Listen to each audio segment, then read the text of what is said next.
Hello माँ, मैं रवि बोल रहा हूँ। कैसी हो माँ? मैं ठीक हूँ बेटा, ये बताओ तुम और बहू दोनों कैसे हो? हम दोनों ठीक हैं माँ, आपकी बहुत याद आती है। अच्छा सुनो माँ, मैं अगले महीने इंडिया आ रहा हूँ तुम्हें लेने। क्या? हाँ माँ, अब हम सब साथ ही रहेंगे। नीतू कह रही थी माँ जी को अमेरिका ले आओ, बाहर अकेली बहुत परेशान हो रही होगी। हेलो, सुन रही हो माँ? हाँ हाँ बेटे, बूढ़ी आंखों से खुशी की आंसू धारा बाहर निकली। बेटे और बहू का प्यार नस नस में दौड़ने लगा। जीवन के 70 साल गुजार चुकी सावित्री ने जल्दी से अपने पल्लू से आंसू पोंछे और बेटे से बात करने लगी। पूरे 2 साल बाद बेटा घर आ रहा था। सावित्री देवी ने पूरे मोहल्ले भर में दौड़ दौड़कर ये खबर सबको सुना दी। सभी खुश थे कि चलो बुढ़ापा चैन से बेटे और बहू के साथ गुजर जाएगा। रवि अकेला आया था। उसने कहा कि माँ, हमें जल्दी ही वापस जाना है, इसलिए जो भी रुपया पैसा है किसी से लेना है वो लेकर रख लो, और तब तक मैं किसी जमीन डीलर से मकान की बात करता हूँ।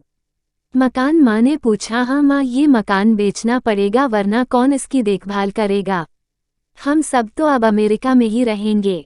बूढ़ी आंखों ने मकान के कोने कोने को ऐसे निहारा जैसे किसी छोटे बच्चे को सहला रहे हो। आनन फानन औने पौने दाम में रवि ने मकान को बेच दिया। रवि टैक्सी मंगवा चुका था। एयरपोर्ट पहुंचकर रवि ने कहा, माँ तुम यहाँ बैठो, मैं अंदर जाकर सामान की जांच और बोर्डिंग और वीजा का काम निपटा लेता हूँ। ठीक है बेटे। सावित्री देवी वही पास की बेंच पर बैठ गई। काफी समय बीत चुका था। बाहर बैठी सावित्री देवी बार बार उस दरवाजे की तरफ देख रही थी जिसमें रवि गया था, लेकिन अभी तक कोई बाहर नहीं आया। शायद अंदर बहुत भीड़ हो गई होगी, यह सोचकर बूढ़ी आंखें फिर से टक की आवाज लगाने लगती है। अंधेरा हो चुका था। एयरपोर्ट के बाहर गहमागहमी कम हो चुकी थी। माँ जी किससे मिलना है? ये कर्मचारी ने वृद्धि से पूछा। मेरा बेटा अंदर गया था टिकट लेने, वो मुझे अमेरिका लेकर जा रहा है, सावित्री देवी ने घबराकर कहा। लेकिन अंदर तो कोई पैसेंजर नहीं है।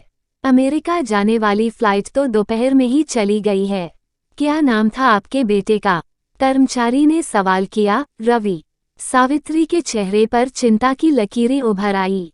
कर्मचारी अंदर गया और कुछ देर बाद बाहर आकर बोला, माँ जी आपका बेटा रवि तो अमेरिका जाने वाली फ्लाइट से कब का जा चुका है। क्या? वृद्धा माँ की आंखों से आंसुओं का सैलाब फूट पड़ा। बूढ़ी माँ किसी तरह वापस घर पहुंची जो अब बिक चुका था। रात में घर के बाहर चबूतरे पर सो गई। सुबह हुई तो दयालु मकान मालिक ने एक कमरा रहने को दे दिया। पति की पेंशन से घर का किराया और बूढ़ी माँ का गुजारा चलने लगा। समय गुजरने लगा। एक दिन मकान मालिक की बेटी ने पूछा, माँ जी क्यों नहीं आप अपने किसी रिश्तेदार के यहाँ चली जाए?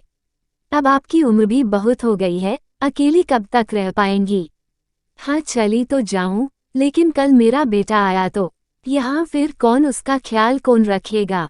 आंख से आंसू आने लगे बूढ़ी माँ के। दोस्तों, माँ बाप का दिल कभी मत दुखाना, माँ तो माँ होती है। दोस्तों, अगर ये वीडियो पसंद आए तो एक कमेंट जरूर करना, लाइक करें, शेयर करें और सब्सक्राइब करें। राधे राधे। Folded hands.